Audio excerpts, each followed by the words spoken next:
नमस्कार विद्यार्थियों, आप सभी का आपके अपने YouTube चैनल आरपीएससी विद नवीन सैनी में स्वागत है। विद्यार्थियों, हम पढ़ रहे थे जो त्योहार वगैरह पढ़ लिए। अब हम पढ़ेंगे आज से शैली, चित्रकला शैली है ना, उसके बारे में हम करेंगे अध्ययन। तो आज का अपना टॉपिक है राजस्थानी चित्रकला शैली, ये अपना टॉपिक है। अब देखो, राजस्थानी जो चित्रकला शैली थी उसको H.C. मेहता ने हिंदू शैली कहा। किस नाम से पुकारा? हिंदू शैली कहा राजस्थानी चित्रकला शैली को। और जो ब्राउन थे, ब्राउन ने राजस्थान की चित्रकला को राजपूत कला कहा। ठीक है, ये पहले तो नामकरण ध्यान में रखना।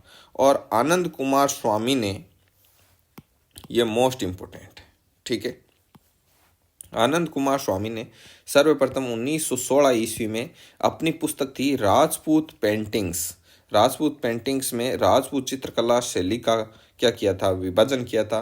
तो आपसे पूछ ले कि भाई राजपूत चित्रकला शैली का सर्वप्रथम विभाजन किसने किया? तो आनंद कुमार स्वामी ने किया, 1916 में किया, और राजपूत पेंटिंग्स नामक अपनी पुस्तक में किया। उसके बाद में रामकृष्ण दास ने राजस्थानी चित्रकला शैली नाम दिया था इसे। जो ये राजस्थान की चित्रकला शैली थी, इसे राजस्थानी चित्रकला शैली किसने कहा? रामकृष्ण दास ने। तो ये तो था नामकरण। अब देखिए, राजस्थान में चित्रों के कहाँ कहाँ भंडार प्राप्त हुए हैं, कहाँ चित्र हैं, पुराने चित्र वगैरह, उनके बारे में देखते हैं।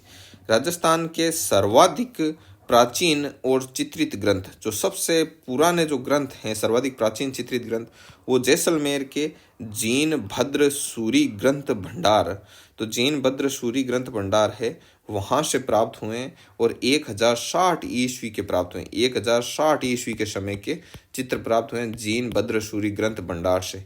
और वहाँ पर औद नियुक्तवर्ती, 10 वैकालिका सूत्र चूर्णी, ये वहाँ मतलब ऐसे ऐसे चित्र प्राप्त हुए इन नामों से। इन नामों से, जैसे कोई पेंटिंग होती है, उस पेंटिंग का मतलब मुख्य नाम होता है ना, वैसे।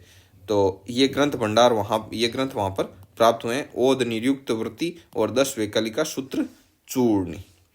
अब देखो, राजस्थानी चित्रकला शैली का जो प्रारंभिक केंद्र है वो क्या रहा? मेवाड़ रहा। तो ये चीज़ बहुत ही ज़्यादा इंपॉर्टेंट है, इसको भी ध्यान में रखना। वैसे सारे इंपॉर्टेंट ही रखते हैं, लेकिन ये बहुत फेमस क्वेश्चन है, ठीक है। अब है प्रमुख शैलियाँ या स्कूल। तो स्कूल से तात्पर्य ऐसे नहीं है कि कोई स्कूल है वहाँ पर, हकीकत में ये मेवाड़ स्कूल से मतलब है मेवाड़ की जो शैली है, मेवाड़ी शैली, मारवाड़ शैली, ढूंढाड़ शैली, ऐसे मतलब है, ठीक है। तो अब देखो, मेवाड़ है, मेवाड़ में मेवाड़ उदयपुर आ गया। अब इसकी जो उप शैलियाँ हैं वो कौन सी है? तो इसकी उप शैली नाथद्वारा, देवगढ़ और चावंड, ये मेवाड़ की क्या है? उप शैली। अब मारवाड़, तो मारवाड़ में इसकी उप शैली आ जाएगी वो किशनगढ़ वाली, जैसलमेर वाली, बीकानेर, ये, ठीक है। तो वो अपन आगे देख लेंगे। ढूंढाड़ है, ढूंढाड़ शैली में उप शैली है जयपुर, अलवर, उनियारा। और उनियारा कहाँ है? उनियारा है टोंक में, ठीक है। अब उसके आगे आती है हाड़ौती। तो हाड़ौती शैली का उप शैली है बूंदी शैली और कोटा शैली, ठीक है।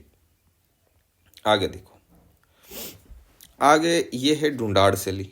तो अब ढूंढाड़ शैली की जो इसमें क्या क्या क्वेश्चन पूछेंगे, एक तो ये पूछ सकते हैं कि ढूंढाड़ शैली की उप शैली कौन सी है?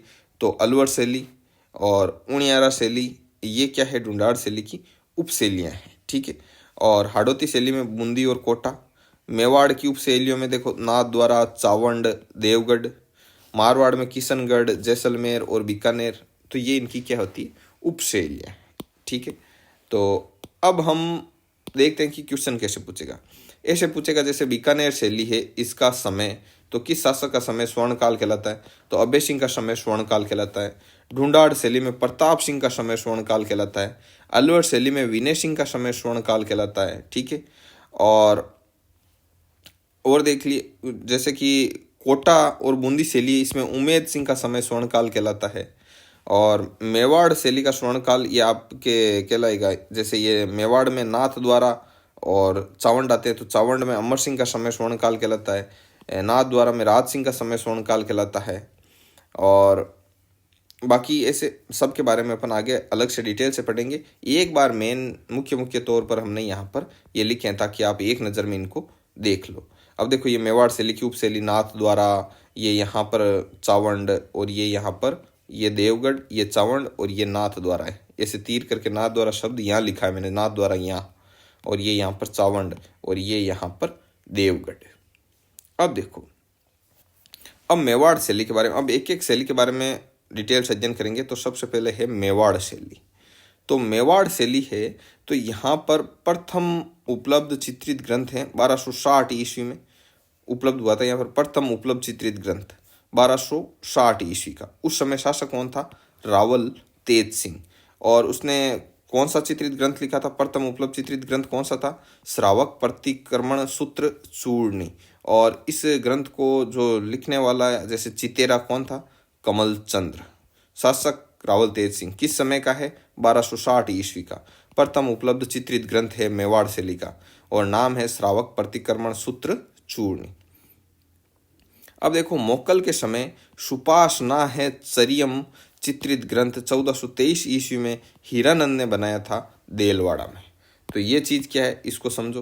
पहला समझ गए कि भाई जो सबसे पहला मेवाड़ शैली का हमारे पास कोई उपलब्ध चित्रित ग्रंथ है तो वो कौन सा है? श्रावक प्रतिक्रमण सूत्र चूर्णी। ठीक है, श्रावक प्रतिक्रमण सूत्र चूर्णी एक ऐसा चित्रित ग्रंथ है जो कि प्रथम उपलब्ध चित्रित ग्रंथ है मेवाड़ शैली का। इससे पहले का कोई भी चित्रित ग्रंथ हमारे पास मेवाड़ शैली का उपलब्ध नहीं है। ये 1260 ईस्वी के समय का है। उस समय रावल तेज सिंह शासक थे, कमल चंद्र ने बनाया था इसे और नाम है श्रावक प्रतिक्रमण सूत्र चूर्णी। अब देखो, मोक्कल के समय सुपासना है चरियम।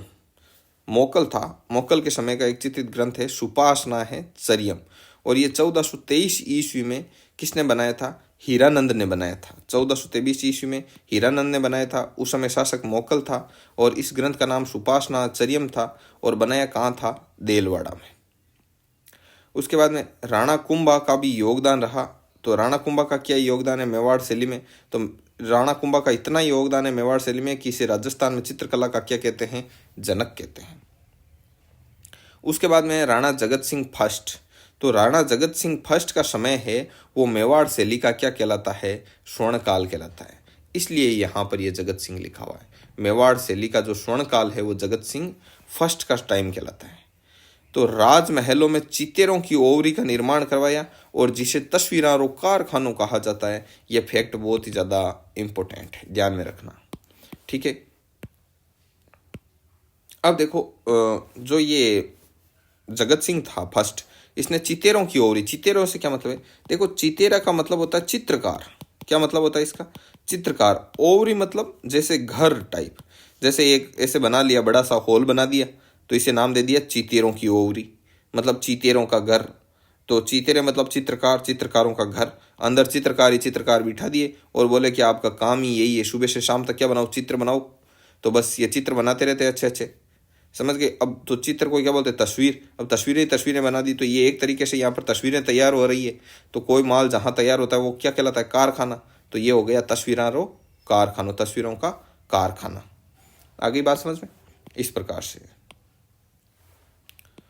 तो राणा जगत सिंह फर्स्ट का काल क्या कहलाता है? स्वर्णकाल कहलाता है। और राजमहलों में चितेरों की ओवरी का निर्माण करवाया जिसे तस्वीरों कारखानों कहा जाता है। अब देखो आगे, अब देखो मेवाड़ चित्र शैली, इसमें दो प्रमुख पात्र हैं, एक तो कलीला और एक दमना। ये मेवाड़ चित्र शैली के दो प्रमुख क्या है? पात्र है। मेवाड़ चित्र शैली में कदम का वृक्ष है वो मुख्य है। मुख्य वृक्ष क्या है? कदम का वृक्ष। पशु कौन सा है मेवाड़ शैली का? हाथी। और लाल रंग की यहाँ क्या है? प्रधानता। तो ऐसे ध्यान में रखना कि मेवाड़ में वीर ही वीर हुए और वीरों को जब गुस्सा आता है चेहरा हो जाता है लाल, तो लाल रंग की प्रधानता। ठीक है, और हाथी यहाँ पे बहुत फेमस है, आपको पता है कि हाथी था राम प्रसाद महाराणा प्रताप का मेवाड़ में। तो बस हाथी, तो पशु हाथी है और कदम का वृक्ष मुख्य। और कलीला और दमना कैसे? तो ये क्या करते थे? जैसे चित्र शैली बनाते थे, चित्रों के माध्यम से ही पूरी कथा कहानी को स्पष्ट कर देते थे। तो उसमें दो पात्र होते थे, तो उसमें एक पात्र कलीला और एक पात्र दमना। तो ये दो पात्र होते थे और इनके चित्र बना बना के किसी कहानी को पूरा का पूरा क्या कर देते थे? कहानी का वर्णन कर देते थे। ठीक है, अब प्रमुख चित्रकार कौन कौन से हैं? तो प्रमुख चित्रकार है साहिबदीन, कृपाराम, मनोहर, उमरा, और ये यहाँ के प्रमुख क्या थे? चित्रकार थे। ठीक है, अब ये याद कैसे रखोगे? साहिबदीन। तो कैसे याद रख लो? जैसे दीन, दीन से क्या होता है? दीन से, देखो साहिब दीन कि साहिब की कृपा से मनोहर की क्या बढ़ गई, उम्र बढ़ गई। तो ऐसे याद रख लेना।